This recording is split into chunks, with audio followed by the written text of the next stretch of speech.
Olá, meus irmãos, estamos começando mais um momento Escola Dominical. Atenção, pastores e líderes, conheça as nossas lições para a Escola Bíblica Dominical. Você pode estudar em qualquer época do ano, sozinho, em grupo, na sua comunidade ou na sua igreja. Vamos então retomar a nossa lição bíblica da Escola Dominical. Esse próximo domingo nós vamos estudar a lição 2, o papel do crente no mundo. É a continuação das bem-aventuranças, aonde Jesus agora usa duas analogias para falar do papel do cristão, conforme está aqui na leitura bíblica em classe, capítulo 5 de Mateus, de 13 a 16. Vocês são o sal da terra, mas se o sal perder o seu sabor, como restaurá-lo? Não servirá para nada, exceto para ser jogado fora e pisado pelos homens. Vocês são a luz do mundo. Não se pode esconder uma cidade construída sobre um monte, e também ninguém acende uma candeia e a coloca debaixo de uma vasilha. Pelo contrário, coloca no lugar apropriado e assim ilumina todos que estão na casa. Assim brilhe a luz de vocês diante dos homens, para que vejam as suas boas obras e glorifiquem o Pai de vocês que está nos céus. No início das bem-aventuranças, lá no capítulo 5, de 1 a 9 até o versículo 12, Jesus está falando do nosso caráter cristão, das virtudes do verdadeiro cidadão do céu. Agora, falando de sal e luz, nos comparando a sal e luz, ele está nos ensinando como viver isto na prática. Portanto, é uma nova sessão no Sermão do Monte. Quando o Senhor nos compara a sal e a luz, ele está dizendo que o crente não é uma pessoa que viva isoladamente. Nós temos que estar presente no mundo, não para ser influenciado com a vida e ideologias mundanas, mas influenciar este mundo com o verdadeiro estilo de vida dos cidadãos do reino dos céus. É interessante que o apóstolo Pedro já aborda também este mesmo aspecto. Primeira epístola de Pedro, capítulo 2, versículo 9. Vós, porém, sois raça eleita, sacerdócio real, nação santa, povo de propriedade exclusiva de Deus, a fim de proclamardes as virtudes daquele que vos chamou das trevas para a sua maravilhosa luz. Então, sal e luz. Agora nós estamos passando do ponto de contemplação do caráter do cidadão do reino para a sua vida prática, para a sua vida diária. Vamos nos deter mais um pouco e analisar esta questão sal. Quando o Senhor diz, vós sois o sal da terra, ele está também mostrando um outro lado, que eu chamo agora de um lado negativo. As trevas que estão no mundo, as trevas na qual vive a sociedade humana. O mundo está em trevas, o mundo vive nas trevas. O Deus deste século cegou-lhes o entendimento para que não lhes resplandeça a luz da glória do Evangelho de Cristo. E o Senhor está dizendo, o mundo está em trevas.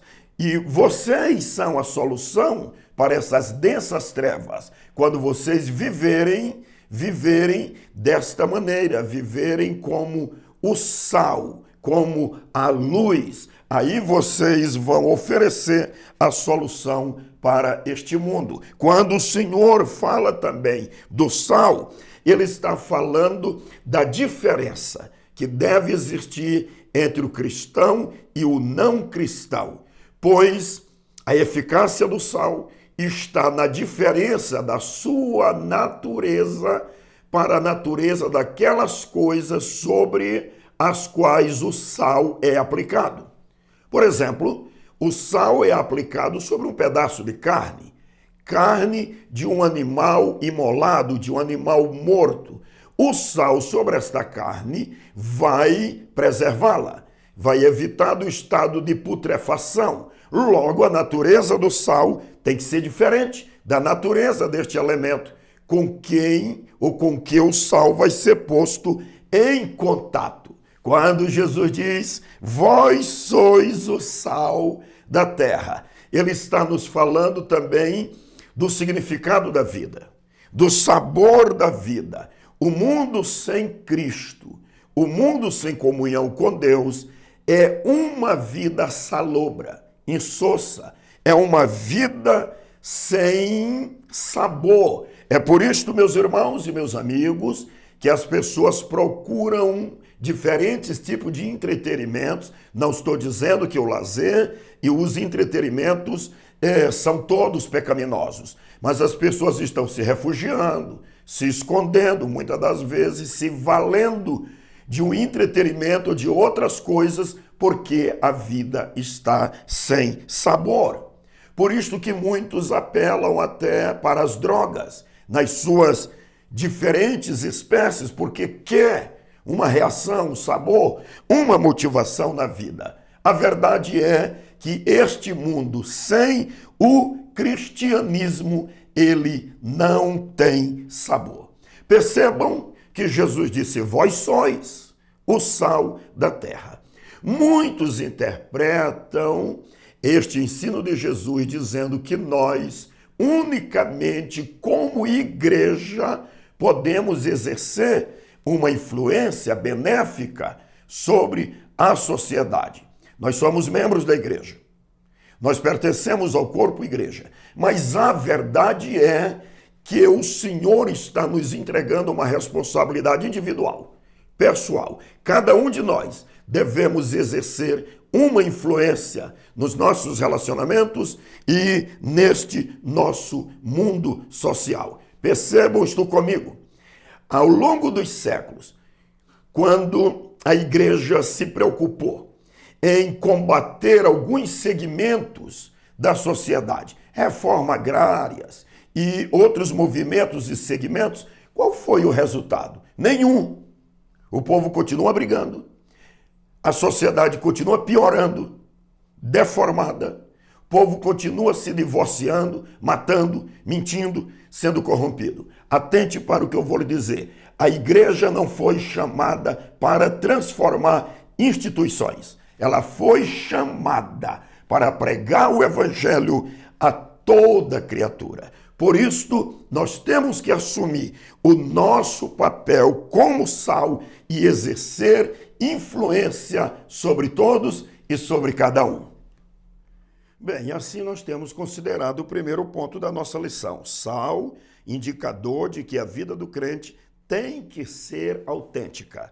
Vamos ao segundo ponto. Luz, indicador da presença através da pregação. Jesus disse, vós sois a luz do mundo. Este é o tipo de declaração do mestre acerca dos seus filhos, dos seus discípulos, que deve nos manter de cabeça erguida, porque o Senhor está dizendo quem nós somos e qual é o tamanho da nossa influência e da nossa importância. Mas vamos a uma coisa curiosa. Por que que Jesus primeiramente disse, vós sois o sal da terra? E depois, então, ele diz, vós sois a luz do mundo. Ele não poderia ter dito, vós sois a luz, vós sois o sal. Ele não faz nada sem propósito. Ele não fala nada sem propósito. Quando o Senhor diz, vós sois o sal, ele está falando de o que nós somos, o nosso ser. Quando ele diz, vós sois a luz, é nós colocando em prática, fazendo valer o que somos.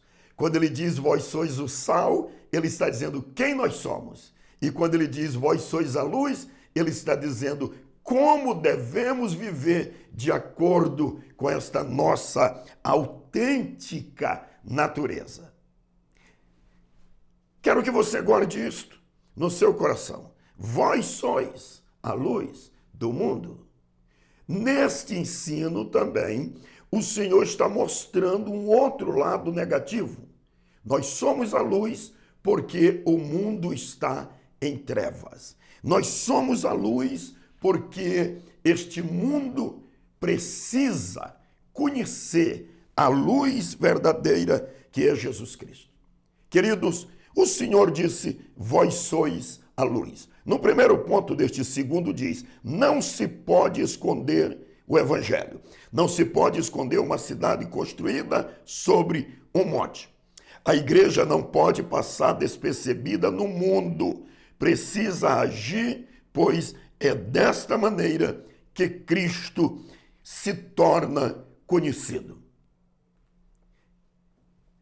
Nós não somos apenas um refletor. Nós não somos apenas uma luz proporcionando iluminação em um ambiente. Você vai entender isto. Jesus disse assim, eu sou a luz do mundo. Quem crê em mim nunca mais andará em trevas. Depois ele diz, vós sois a luz do mundo. Ele está dizendo assim, vocês não são apenas refletores. Eu fiz de vocês uma luz. Vocês creram em mim. Então, a minha natureza, que é luz, Tiago diz que não há engano em Deus, porque ele é luz perfeita. Ele é a perfeição. Então, o Senhor diz assim, eu sou a luz do mundo. Vocês estão em mim. Eu estou em vocês. Eu estou fazendo de vocês uma luz. Vocês têm a minha natureza. Sabe por quê? Todos nós precisamos assumir esta responsabilidade, este papel e esta influência de luz, porque a Bíblia diz que o mundo amou mais as trevas do que a luz. Jesus disse que ele veio, João testemunha, veio como a luz, ele é a luz, mas o mundo amou mais as trevas do que a luz. Sabe o que é isto? Muitos, inclusive alguns cristãos, conhecem a verdade, sabem o que é a verdade, qual é a verdade, aonde está a verdade, mas continuam fazendo errado, conscientemente. Muitos homens e mulheres que não conhecem a Cristo sabem que estão vivendo errado. Escolheram um estilo de vida errada. Estão em desobediência a Deus. Por que continuam no erro? Porque amam mais as trevas do que a luz. Enquanto o mundo amar mais as trevas do que a luz, o mundo irá se deformando e irá de mal a pior. Aqui na nossa lição, no segundo ponto, diz assim, a pregação deve ser seguida de testemunho através das obras. Portanto, querido irmão, esta luz de Cristo que está em nós e que ele nos transformou em luz conforme a sua natureza, deve ser genuína, não deve ser embaçada. A mensagem que nós pregamos, ela é uma luz que dá discernimento, que mostra o caminho e que revela a Cristo. Vós sois a luz do mundo. Vamos conferir o último ponto desta riquíssima lição do nosso próximo domingo. O exemplo de Jesus. Realmente, Jesus exerceu o seu papel de sal da terra e de luz do mundo. Quero chamar a sua atenção para o versículo 16, o último da leitura em classe. Assim brilhe a luz de vocês diante dos homens, para que vejam as suas obras e glorifique o Pai de vocês que está nos céus. Depois que Jesus diz, vós sois o sal da terra, vós sois a luz do mundo, ele está dizendo assim, assim. Sabe o que é que o Senhor está dizendo? Ele está dizendo, meu filho, minha filha, não adianta você dizer que é sal e que é luz se você não está exercendo este papel. Se você não está fazendo jus a esta natureza. É uma perda de tempo, é um contrassenso, é negar a sua natureza. Então, se de fato você está em mim e você é luz e é sal, então assim resplandeça a vossa luz. Haja resultados, haja evidências desta luz diante dos homens. Queridos, o mundo que nos cerca e no mundo social no qual também estamos inseridos, tem que perceber alguma coisa em nós. O mundo tem que olhar para você jovem, para você adolescente, para mim, para todos nós e dizer assim, o que há de diferente na vida deste senhor, desta senhora, desta senhorita? O que há de diferente? Porque que ele é calmo, feliz, manso, humilde, fiel, misericordioso, pacífico. Por quê? E quando eles notarem essa diferença, o nosso brilho, a nossa influência vai conduzi-los a Cristo, vai levá-los a Cristo, vai aproximá-los de Cristo e o Pai será glorificado nisto. Este é o propósito do Senhor, nos chamar, nos vocacionar e nos fazer luzeiros neste mundo. Oh, queridos, o mundo inteiro jaz em trevas, mas ainda há esperança, porque aqui está o povo de Deus exercendo o seu papel de sal e de luz. Olhe, este domingo, a partir das 8h30, venha a uma das nossas igrejas estudar detalhadamente esta lição, o papel do crente no mundo. Atenção, pastores e líderes! Conheça as nossas lições para a Escola Bíblica Dominical. Você pode estudar em qualquer época do ano, sozinho, em grupo, na sua comunidade ou na sua igreja. Se você quer conhecer o nosso currículo da Escola Bíblica Dominical, para você, para a sua igreja, para a sua célula, para o seu grupo familiar, então anote essas informações que vamos lhe passar agora. Deus lhe abençoe.